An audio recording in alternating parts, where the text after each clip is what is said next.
नमस्कार, आप देख रहे हैं संसद टीवी। दिन भर की तमाम बड़ी खबरों के साथ आपके साथ मैं हूं दीक्षा कोहली। अगले आधे घंटे में होंगी देश और दुनिया की हर अहम खबर। राज्यों की सुर्खियों और मौसम के हाल पर भी डालेंगे नजर। आइए शुरुआत करते हैं हेडलाइंस के साथ।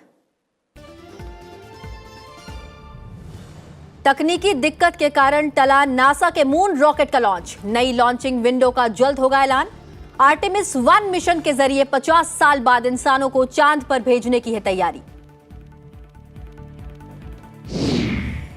अमेरिकी फेडरल रिजर्व के संकेत के बाद दुनिया भर के शेयर बाजारों में भारी गिरावट। सेंसेक्स ने 861 अंक का लगाया गोता। निवेशकों को 2.39 लाख करोड़ रुपए का नुकसान। उत्तराखंड में 3 जिलों में भारी बारिश का अलर्ट जारी। उत्तर प्रदेश में खतरे के निशान के ऊपर पहुंचा गंगा का जलस्तर। केरल के इडुक्की में बारिश के कारण भूस्खलन में 5 की मौत। जापोरिजिया परमाणु संयंत्र का मुआयना करने के लिए अंतर्राष्ट्रीय परमाणु ऊर्जा एजेंसी की टीम रवाना। प्लांट के नुकसान और सुरक्षा प्रणालियों का करेंगे मूल्यांकन। यूक्रेन युद्ध शुरू होने के बाद से रूसी सैन्य बलों का है कब्जा। और राष्ट्रीय खेल दिवस पर उपराष्ट्रपति और प्रधानमंत्री ने दी खिलाड़ियों को बधाई। हॉकी के जादूगर ध्यानचंद को किया याद। देश के 26 स्कूलों में मीट द चैंपियन कार्यक्रम का आयोजन।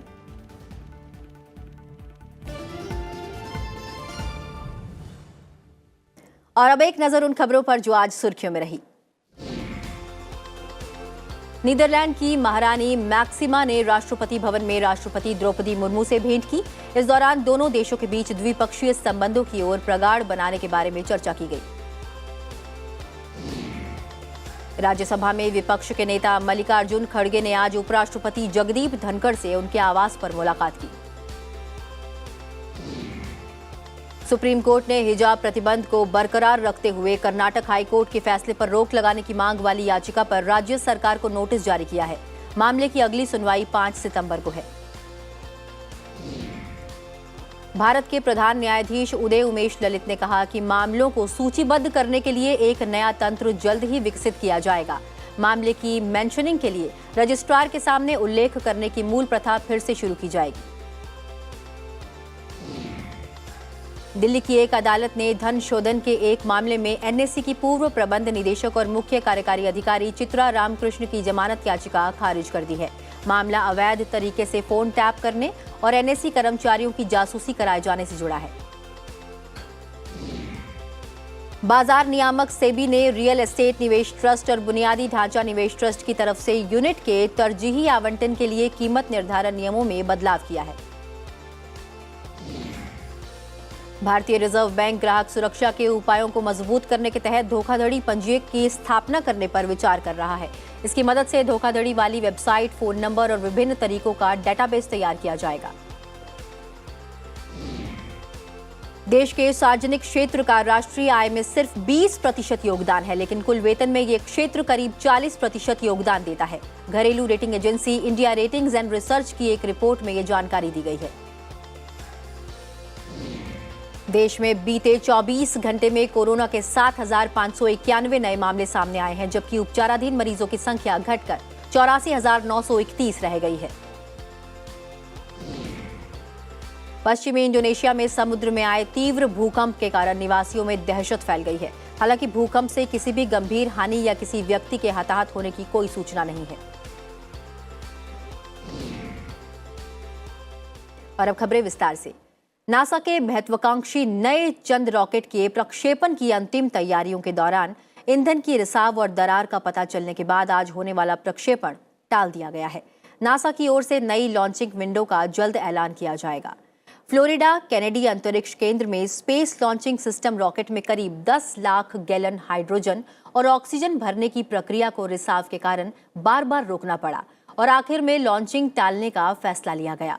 इंजीनियरों ने इसका अध्ययन शुरू कर दिया है।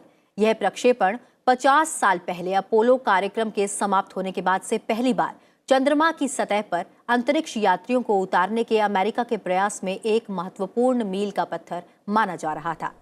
322 फुट लंबा रॉकेट नासा द्वारा बनाया गया अब तक का सबसे शक्तिशाली रॉकेट है। ये रॉकेट करीब 42 दिनों के मिशन पर बिना चालक दल वाले ओरियन स्पेसक्राफ्ट को लॉन्च करेगा। स्पेसक्राफ्ट चंद्रमा तक जाएगा और कुछ छोटे उपग्रहों को कक्ष में छोड़कर खुद कक्षा में स्थापित हो जाएगा।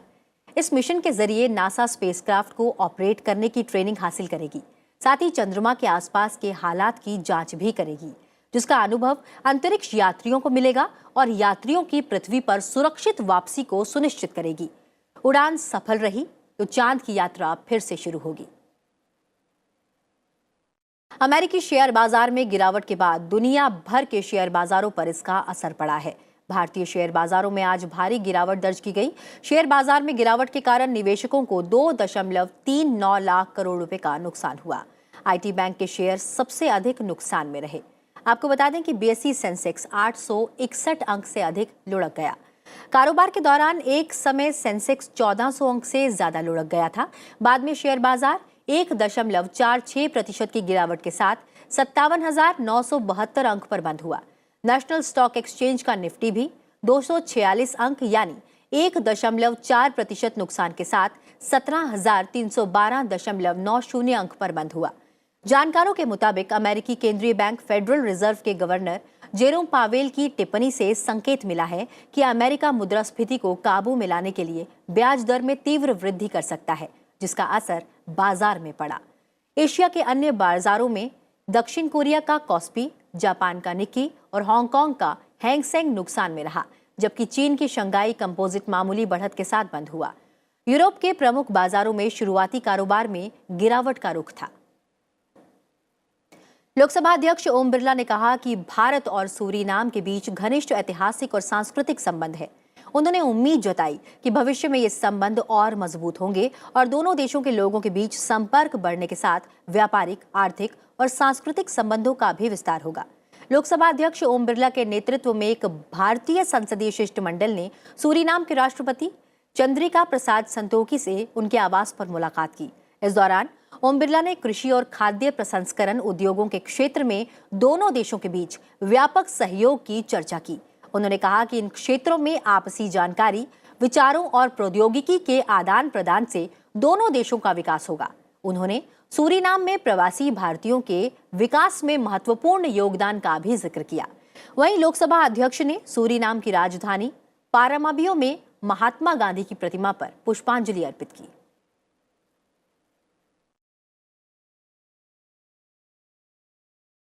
अगले महीने संयुक्त राष्ट्र महासभा की बैठक के पहले भारत ने सकारात्मक सहयोग का आश्वासन दिया है।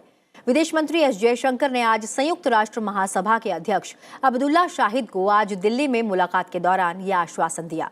मोहम्मद शाहिद 2 दिनों की भारत यात्रा का आज आखिरी दिन था। दोनों नेताओं ने आज संयुक्त राष्ट्र महासभा की बैठक में दुनिया के विभिन्न हिस्सों में चल रहे टकराव और भारत की सकारात्मक भूमिका पर भी चर्चा की। अब्दुल्ला शाहिद, जो मालदीव के विदेश मंत्री भी हैं, ने भारत को सुरक्षा परिषद में भारत की भूमिका को भी गौरव की बात बताया। The IG and the intergovernmental negotiating process for the Security Council reform has been going on for 14 years. Time and time again, I have during this 1 year called on the member states to hasten this process because the Security Council has to be reflective of the current geopolitics of the world. Jammu Kashmir विधानसभा के पूर्व उपाध्यक्ष गुलाम हैदर मलिक समेत कांग्रेस के 4 और नेताओं के साथ party के 12 प्रमुख कार्यकर्ताओं ने पार्टी छोड़ दी है। इधर राहुल गांधी पर हमला बोलकर कांग्रेस छोड़ने वाले गुलाम नबी आजाद ने अब कांग्रेस अध्यक्ष सोनिया गांधी पर भी हमला किया है। गुलाम नबी आजाद ने कहा कि उन्हें घर वालों ने घर छोड़ने पर मजबूर किया।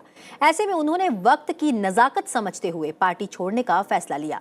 उन्होंने कहा कि वो कांग्रेस के लिए सिर्फ दुआ ही कर सकते हैं, लेकिन कांग्रेस को दुआ से ज्यादा दवा की जरूरत है। इस मौके पर गुलाम नबी आजाद ने प्रधानमंत्री नरेंद्र मोदी की जमकर तारीफ की। घर वालों ने घर छोड़ने पे मजबूर किया और जहां घर वालों को लगे कि ये आदमी नहीं चाहिए और आदमी को भी लगे कि यहाँ हमको पराया समझते हैं, तो अक्लमंद आदमी का काम है कि वो घर छोड़ के निकल जाए। भारतीय रक्षा अनुसंधान संगठन और भारतीय सेना ने पिछले कुछ दिनों में ओडिशा के बालासोर और राजस्थान के पोखरण में enhanced range Pinaka rocket system का सफल परीक्षण किया। ट्रेनिंग टेस्टिंग के दौरान मिसाइल सिस्टम ने पूरी सटीकता के साथ परफॉर्म किया। पिनाका रॉकेट ने टारगेट को तेज गति से ध्वस्त करते हुए सभी तय मानकों को पूरा किया। नए वर्जन की उड़ान क्षमता, नेविगेशन, सटीकता और गति में बढ़ोतरी हुई है। और अब वक्त एक छोटे से ब्रेक का। बने रहिए सनसद टीवी के साथ।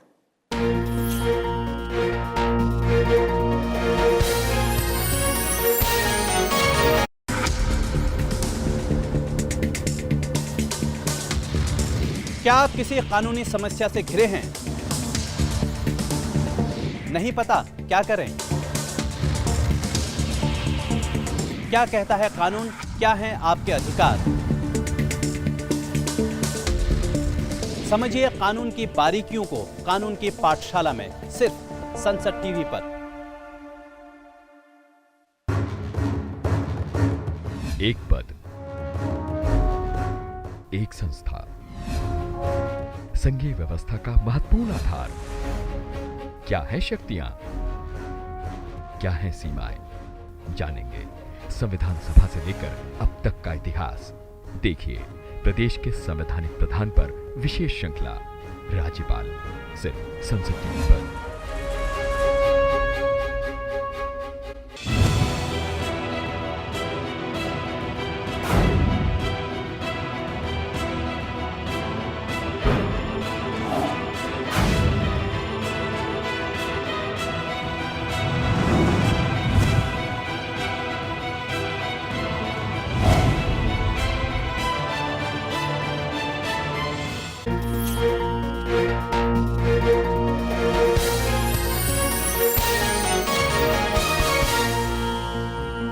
ब्रेक के बाद स्वागत है आप सभी का। आप देख रहे हैं आज की खबर। बढ़ते हैं आगे और बात करते हैं राज्यों से जुड़ी हुई खबरों की।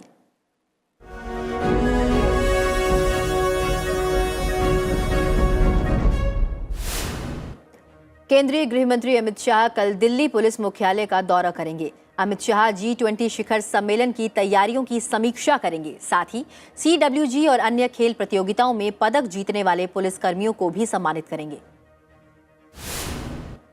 केंद्रीय मंत्री पीयूष गोयल ने सार्वजनिक खरीद पोर्टल जेम पर ODOP उत्पाद सूची और स्टोर फ्रंट का शुभारंभ किया। उन्होंने कहा कि सरकार मुक्त व्यापार समझौते कर रही है, जिससे इन उत्पादों की अंतर्राष्ट्रीय स्वीकृति मिल रही। तेलंगाना से 2 बार राज्यसभा के सदस्य रहे MA खान ने विभिन्न कारणों का हवाला देते हुए कांग्रेस से इस्तीफा दे दिया है। साथ ही कांग्रेस पर सवाल भी उठाए हैं। CBI की एक विशेष अदालत ने JDU के पूर्व राज्यसभा सदस्य अनिल कुमार सहनी को अवकाश और यात्रा भत्ता घोटाला मामले में दोषी ठहराया है। मामला तब का है जब सहनी राज्यसभा के सदस्य थे। त्रिपुरा दौरे पर गए बीजेपी अध्यक्ष JP नड्डा ने कहा कि उनकी पार्टी एक त्रिपुरा श्रेष्ठ त्रिपुरा, एक भारत श्रेष्ठ भारत को लेकर आगे बढ़ रही है। असम के मुख्यमंत्री हेमंत विश्व शर्मा ने देश में क्षेत्रीय असमानता खत्म करने के लिए 5 राष्ट्रीय राजधानी बनाने का प्रस्ताव रखा है। बीजेपी ने दिल्ली के शिक्षा विभाग में घोटाले का आरोप लगाया है। बीजेपी के मुताबिक सरकार ने केंद्रीय लोक निर्माण विभाग के दिशा निर्देशों की अनदेखी करते हुए स्कूलों में कक्षाओं के निर्माण का अपना मौजूदा बजट बढ़ाया। ऑस्ट्रेलिया के उच्चायुक्त बैरी ओ फेरिल ने उत्तराखंड के मुख्यमंत्री पुष्कर सिंह धामी से मुलाकात की। दोनों नेताओं के बीच क्वांटम तकनीक, शिक्षा उन्नयन, कौशल विकास और आधुनिक प्रौद्योगिकी से संबंधित विभिन्न बिंदुओं पर चर्चा हुई। कर्नाटक विधानसभा का सत्र 12 सितंबर से शुरू होगा, जिसमें 10 कार्य दिवस होंगे। सुप्रीम कोर्ट ने केरल के पत्रकार सिद्दीकी कप्पन की जमानत याचिका पर उत्तर प्रदेश सरकार से जवाब मांगा है।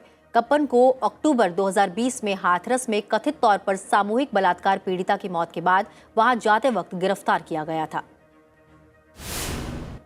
राष्ट्रीय महिला आयोग ने झारखंड के पुलिस प्रमुख को पत्र लिखकर दुमका में युवती को जलाने की घटना की निष्पक्ष जांच करने को कहा है। आयोग ने 7 दिनों के भीतर पुलिस से कार्रवाई रिपोर्ट देने को कहा है।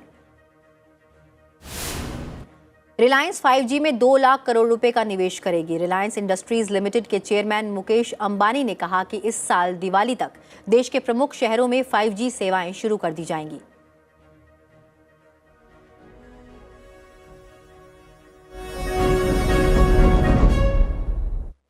और अब नजर डालते हैं कुछ और अहम खबरों पर।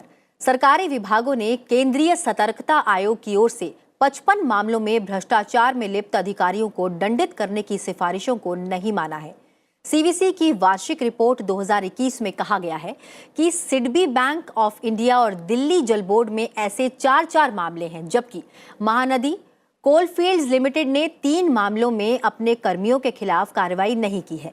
रिपोर्ट में कहा गया है कि 2021 में उसकी कुछ अहम सिफारिशों को नहीं माना गया। सीवीसी की ओर से कहा गया कि आयोग की सिफारिशों को नहीं मानना अथवा आयोग से विचार विमर्श नहीं करना सतर्कता की प्रक्रिया को नुकसान पहुंचाता है। सुपरटेक के अवैध ट्विन टावर को गिराए जाने के एक दिन के बाद इसके पास स्थित एटीएस विलेज सोसाइटी और एमराल्ड कोर्ट के ज्यादातर रहवासी आज शाम अपने घरों में लौट आए हैं। ट्विन टावर में शामिल एक इमारत की ऊपर की 3 मंजिल के मलबे का हिस्सा एटीएस विलेज के परिसर में गिरा है, जिससे उसकी एक दीवार को 9 मीटर का एक हिस्सा भी क्षतिग्रस्त हो गया है। गौरतलब है कि रविवार को दोपहर 2:30 बजे विध्वंस से पहले दोनों सोसाइटी के करीब 5000 निवासियों को वहां से निकाल लिया गया था। ट्विन टावर को गिराने के बाद ही साफ सफाई जारी है। कर्मचारी लगातार पानी का छिड़काव कर रहे हैं। केरल के इडुक्की जिले के गांव में भारी बारिश के कारण भूस्खलन होने से एक ही परिवार के 5 लोगों की मौत हो गई। घटना टोडुपुझा के पास कांजर गांव में देर रात करीब 2:30 बजे हुई। बचाव कर्मियों ने 5 शव बरामद किए हैं। यहां पहाड़ी इलाकों में पिछले 2 दिन से भारी बारिश हो रही है, जिसकी वजह से भूस्खलन में घटनाएं हो रही हैं। मौसम विभाग ने कासरगोड को छोड़कर सभी जिलों के लिए येलो अलर्ट जारी किया है। उत्तराखंड में भारी बारिश के बाद कई नदियों का जलस्तर बढ़ गया है। नदियां अपने रौद्र रूप दिखाने लगी हैं। उत्तराखंड में 3 जिलों में भारी बारिश का अलर्ट जारी किया गया है। देहरादून, नैनीताल और चंपावत जिले में अगले 24 घंटों के दौरान कहीं कहीं भारी बारिश के आसार हैं। इसे लेकर येलो अलर्ट जारी किया गया है। मौसम विभाग के मुताबिक कुछ इलाकों में तेज बौछारें भी पड़ सकती हैं। वहीं राजधानी देहरादून में भारी बारिश के बाद एक पुराने घर की छत गिर गई, जिससे 3 लोगों की मौत हो गई। उत्तराखंड में हो रही भारी बारिश के बाद उत्तर प्रदेश में गंगा का जलस्तर बढ़ गया है। वाराणसी मंडल के कई जिलों में गंगा का जलस्तर खतरे के निशान से ऊपर चला गया है। वाराणसी में गंगा की उफनाई लहरों में 80 घाट को पूरी तरह डुबो दिया है। 80 से नगवा वाली सड़क पर नौवें चल रही हैं। मिर्जापुर में गंगा लाल निशान पार कर गई है, तो बलिया में खतरे के निशान से 2 मीटर ऊपर बह रही है। वाराणसी में गंगा का जलस्तर खतरे के निशान यानी 71.26 मीटर से 61 सेंटीमीटर ऊपर तक पहुंच गया है। हालात को देखते हुए जिला प्रशासन की ओर से राहत और बचाव कार्य तेज कर दिया गया है। वहीं प्रयागराज में भी गंगा यमुना खतरे के निशान से 1.10 मीटर ऊपर बह रही है। बाढ़ से लोगों का हाल बेहाल है। रास्ते बंद हो गए हैं और बाढ़ का पानी निचले इलाकों में घरों में घुस गया है। पानी लगातार बढ़ता जा रहा है, जिसके बाद राहत और बचाव कार्य तेज कर दिया गया है। और अब खबरें अंतर्राष्ट्रीय जगत से।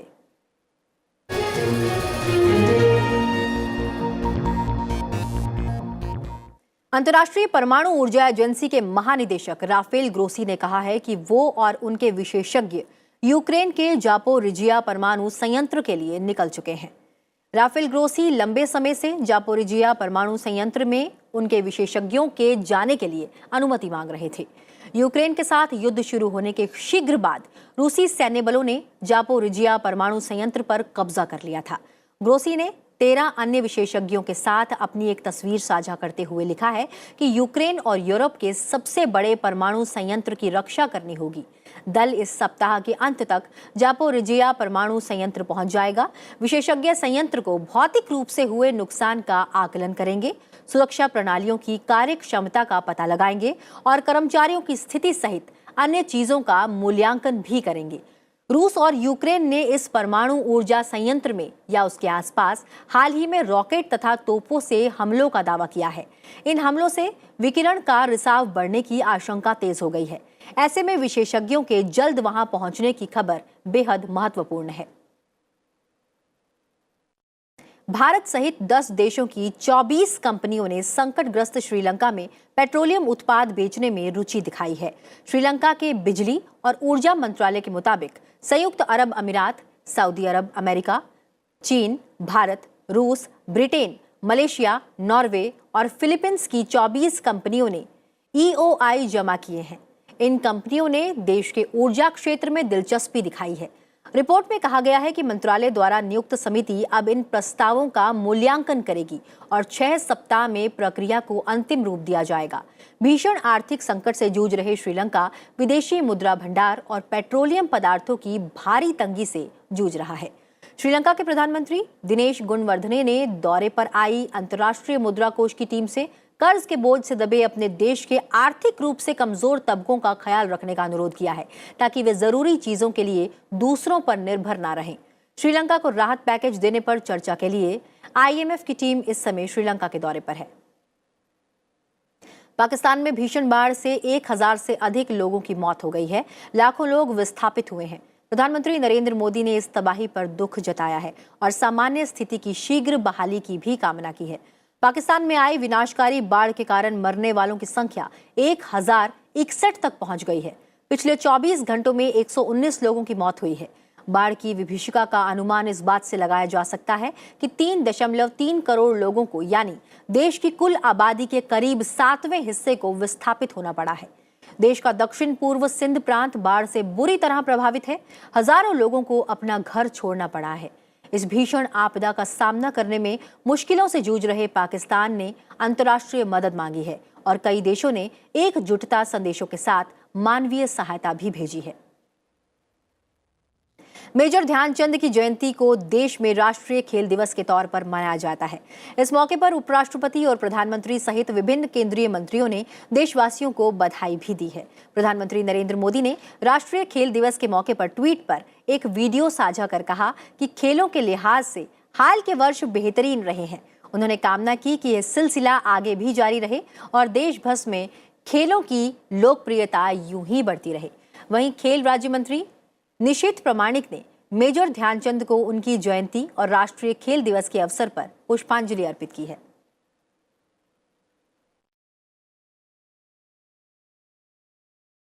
और बुलेटिन में फिलहाल इतना ही। चलते चलते आपको छोड़ जाते हैं हंगरी के राष्ट्रीय दिवस पर की गई आतिशबाजी की तस्वीरों के साथ। फिलहाल मुझे दीजिए इजाजत। अपना ख्याल रखिए और देखते रहिए सनसेट टीवी। नमस्कार।